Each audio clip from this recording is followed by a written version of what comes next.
Habari za siasa, mtazamaji wa Bao Media, ziko nyingi kweli kweli. Karibu tuweze kufahamu kwa pamoja nini ambacho kinaendelea. Jina langu ni Official Rose D on the microphone. Nikuhabarishe tu kwamba Mange ameunga mkono kauli ya Heche baada ya kumtaja Makonda na Humphrey Polepole. Tulikosea kuamini wasiokuwa waaminifu. Karibu sana mdau wa siasa Tanzania, tuweze kufahamu hili la makamu mwenyekiti wa Chadema John Heche, ambaye amesema chama hicho kilifanya makosa sana katika baadhi ya hatua za kisiasa zilizochukuliwa wakati wa mchakato wa katiba mpya, akidai kuwa waliamini watu ambao baadaye walionekana kutokuwa na msimamo huru kama ilivyodhaniwa. Heche ametoa kauli hiyo katika mahojiano na kipindi cha dakika 45 cha ITV, ambapo amezungumzia kwa kina uzoefu wa Chadema katika mchakato wa katiba mpya ulioanzishwa wakati wa uongozi wa rais mstaafu Jakaya Kikwete.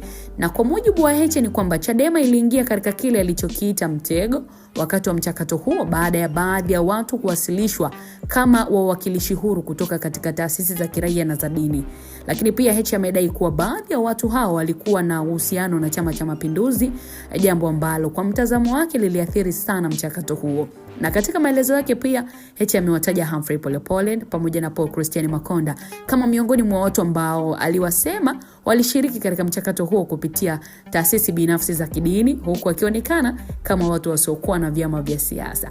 Heche amedai pia kuwa kwa wakati huo walikuwa na uhusiano na CCM, lakini pia ameongeza na kusema kabla ya mchakato huo Chadema ilikuwa imeonya kuhusu muundo wa bunge maalumu la katiba, hasa kutokana na idadi kubwa ya wajumbe waliotoka Chama cha Mapinduzi.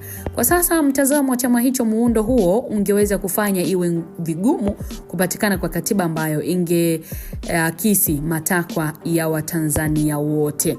Hata hivyo, Heche yeye amesema Chadema iliendelea kushiriki katika mchakato huo kutokana na imani kwamba kulikuwa na nia njema ya kufikia makubaliano kuhusu katiba mpya. Lakini amedai kuwa kuingizwa kwa watu hao katika kundi la wajumbe 201 kulichangia kuathiri mchakato wa katiba, na kwa mujibu wake kundi hilo lilipaswa kuwa na watu huru ambao hawakuwa wamefungamana na vyama vya siasa ili kuhakikisha basi uwiano na uaminifu katika mchakato huo.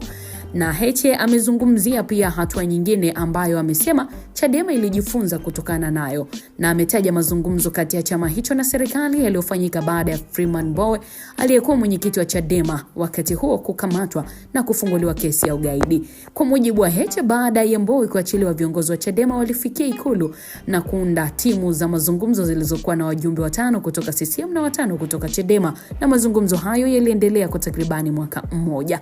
Heche ameongeza kwa kusema kwamba mtazamo wake Chadema ilifanya kosa kwa kuamini baadhi ya watu waliokuwa katika mchakato huo, akidai kuwa hawakuwa na nia ya dhati ya kutafuta suluhu ya msingi. Na amesema uzoefu huu umeifanya Chadema kuwa na msimamo mkali zaidi kuhusu mazungumzo ya kisiasa, hasa mazungumzo ambayo hayana uhakika kutoa suluhisho la msingi.